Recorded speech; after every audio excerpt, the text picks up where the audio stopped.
केशव, यहाँ जली हुई बीड़ी कौन छोड़ गया है?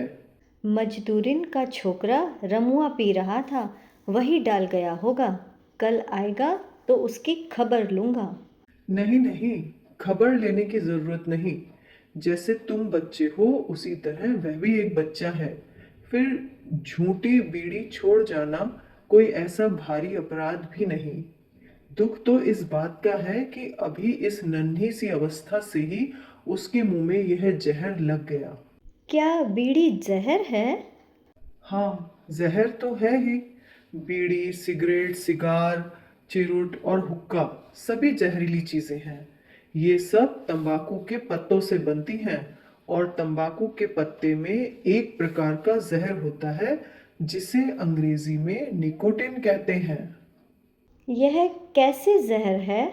यह ऐसा जहर है कि केवल एक बूंद से ही बड़ी बड़ी बिल्लियों को 1 मिनट में मार डालता है और खरगोश इससे 3 मिनट में मर जाते हैं। मनुष्य के शरीर पर भी इसका बड़ा घातक परिणाम होता है। कई आदमी तो तंबाकू के पत्तों का काढ़ा शरीर भर में लेप करने से ही केवल 3 घंटे के अंदर मर गए हैं। और कितने ही सैनिक युद्ध कार्य से बचने के लिए अपने पेट या बगल में तंबाकू का पत्ता बांधते और जानबूझकर बीमार होते देखे गए हैं। इसी से समझ सकते हो कि तंबाकू कैसी जहरीली चीज है। लेकिन पिताजी, तंबाकू तो बहुत से लोग पीते या खाते हैं, परंतु वे तो बीमार नहीं पड़ते और ना मरते ही हैं। बात यह है कि हर एक जहर की क्रिया उसकी मात्रा और मनुष्य के अभ्यास पर निर्भर रहती है। यदि अधिक मात्रा में एक बार भी सेवन किया जाए तो अवश्य इससे तत्काल मृत्यु हो जाएगी।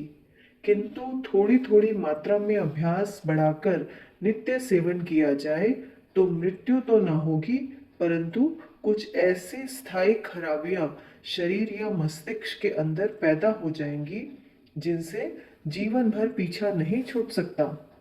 उदाहरण के तौर पर अफीम? भी ले सकते हो। सब जानते हैं कि अफीम एक प्रकार का विष है। बहुत से लोग इसे अधिक मात्रा में खाकर प्राण गंवा चुके हैं, किंतु अफीमची इसे अपनी बंधी हुई मात्रा में रोज ही खाया करते हैं और फिर भी नहीं मरते। हाँ, उसका शरीर अवश्य सूख कर कांटा बन जाता है और उसका मस्तिष्क किसी दूसरी दुनिया में चक्कर लगाया करता है, जिसे इस दुनिया के लोग पीनक कहते हैं। ठीक वही नियम तंबाकू के लिए भी लागू है। तंबाकू भी एक प्रकार का विष है और इसे भी यदि अत्यधिक मात्रा में एक बार भी सेवन किया जाए तो चक्कर, बेहोशी और अंत में मृत्यु तक उपस्थित हो सकती है। किंतु थोड़ी थोड़ी मात्रा में नित्य सेवन करने और अभ्यास बढ़ाने से मृत्यु तो नहीं होती, पर शरीर और मन का स्वास्थ्य सदा के लिए बिगड़ जाता है। तो क्या रोज तंबाकू पीने से शरीर में रोग पैदा हो जाते हैं? हाँ, अवश्य। कुछ रोग तो स्वयं इससे पैदा होते हैं और कुछ दूसरे रोगों के लिए शरीर में रास्ता खुल जाता है। कैसे? देखो, सिगरेट, बीड़ी, सिगार, चिरुट या हुक्का, चाहे जो पिया जाए, सब में केवल जलती हुई तंबाकू का धुआं ही पीना पड़ता है। और यह जहरीला धुआं बारंबार अपने श्वास के साथ खींच खींच कर फेफड़ों में भरना होता है।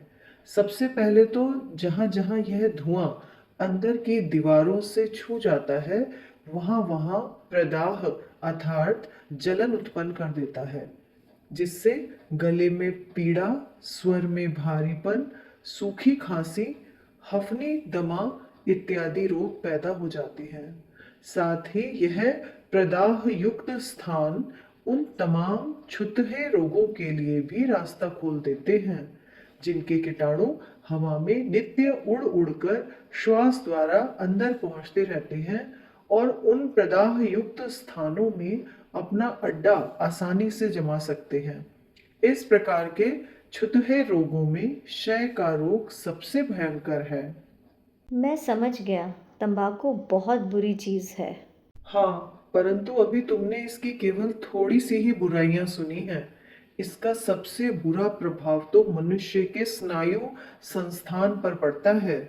स्नायु संस्थान क्या चीज़ है? यह हमारे शरीर में एक प्रकार की अद्भुत तार बरकी है। तुम जानते हो कि जब कोई जरूरी संदेश दूर देश को भेजना होता है, तब उसे चिट्ठी न भेजकर तार से भेजते हैं। इसके लिए बहुत से बिजली के तार हमारे तार घर से दूर दूर के शहरों तक चारों ओर लगे हुए हैं, जिनके द्वारा हर जगह के समाचार हमारे तार घर में नित्य आया जाया करते हैं। ठीक इसी प्रकार के, किंतु इनसे बहुत सूक्ष्म और ऊंचे दर्जे के सजीव तार हमारे संपूर्ण शरीर में बिछे हुए हैं। इनका केंद्र अर्थात मुख्य तार घर हमारा मस्तिष्क है, जो हमारे मन का निवास स्थान भी है। यहीं से शरीर के प्रत्येक स्थान का संदेश इन्हीं सजीव तारों द्वारा बराबर आया जाया करता है, और यहीं से शरीर के संपूर्ण कार्य की व्यवस्था भी की जाती है। उदाहरण के तौर पर, यदि तुम्हारा हाथ किसी जलते हुए कोयले से छू जाए, तो तुम झट हाथ को वहां से हटा लेते हो। वह क्यों?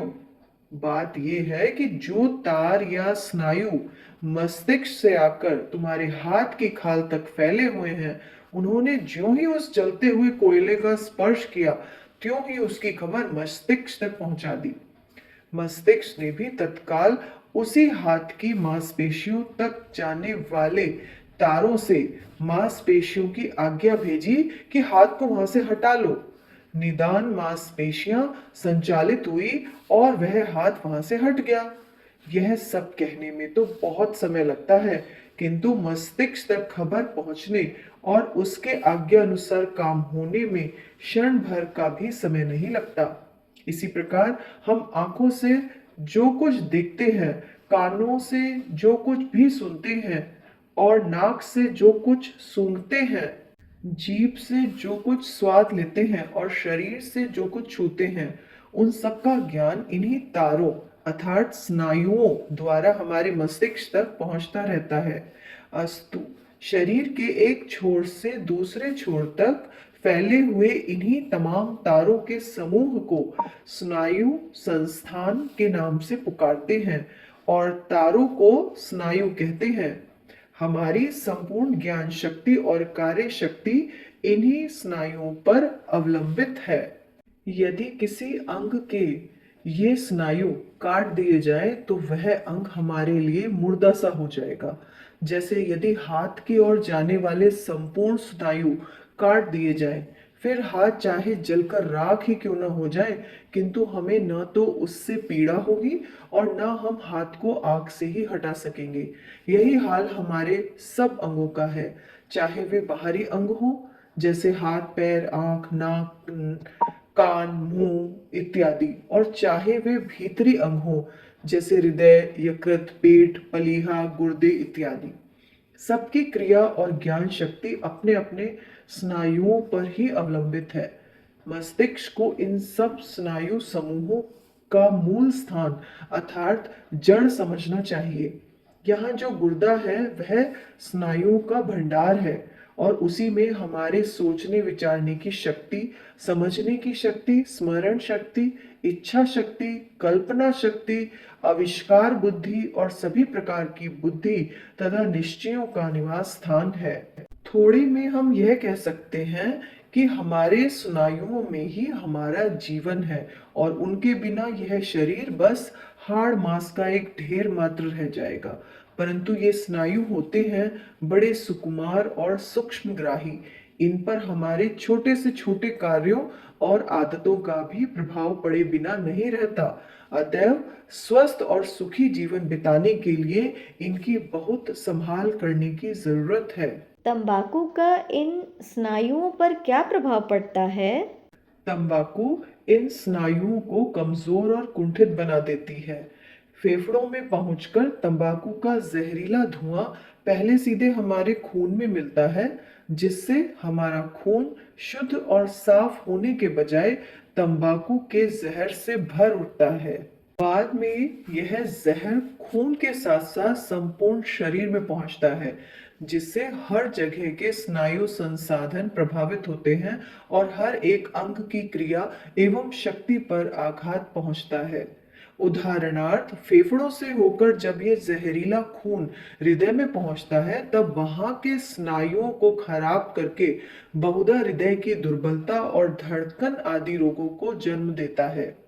अधिक तंबाकू पीने वालों की यदि नाड़ी देखी जाए तो वह अनियमित रूप से चलती हुई जान पड़ेगी, जो इस बात की प्रत्यक्ष सूचना है कि हृदय का काम ठीक ढंग पर नहीं हो रहा है। इसके बाद वह जहरीला खून शरीर के अन्य भागों में जाता है और वहां भी तरह तरह की खराबियां पैदा करता है।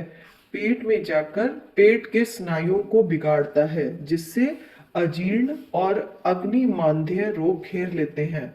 मस्तक में पहुंचकर मस्तिष्क को कुंठित करता है, जिससे चित्त की एकाग्रता चली जाती है, विचार शक्ति घट जाती है, स्मरण शक्ति लुप्त हो जाती है, सिर चक्कर करता है और नींद कम पड़ती है।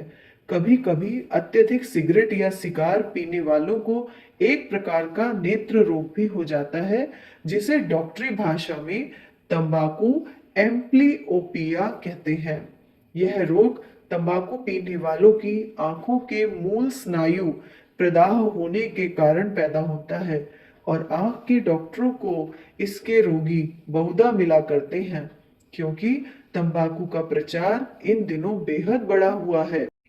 इसी प्रकार नाक, कान और जीभ के स्नायु संस्थान भी तंबाकू पीने से कुंठित और खराब हो जाते हैं, जिससे इन स्थानों की ज्ञान शक्ति धीमी पड़ जाती है। अर्थात सिगरेट, बीड़ी या तंबाकू पीने वालों को जीभ से बहुत हल्का स्वाद, नाक से बहुत हल्की गंध और कान से बहुत हल्के शब्द नहीं समझ पड़ते। हाथ और पैर भी इनके उत्तम रीति से काम नहीं करते। इसलिए सुनते हैं कि अमेरिका के दफ्तरों में क्लर्कों की भर्ती के समय प्रत्येक व्यक्ति से पूछा जाता है कि वह तंबाकू तो नहीं पीता, क्योंकि तंबाकू पीने वालों के लेख सुंदर नहीं होते। इसी प्रकार अंतर्राष्ट्रीय दौड़ की प्रतियोगिता में भाग लेने वाले भी प्राय तंबाकू पीने की आदत महीनों पहले से छोड़ रखते हैं। कहाँ तक कहें, थोड़े में यह समझ लो कि शरीर का कोई भी ऐसा भाग नहीं है जो तंबाकू के जहरीले आघात से अछूता बचे। तो फिर लोग तंबाकू पीते क्यों हैं?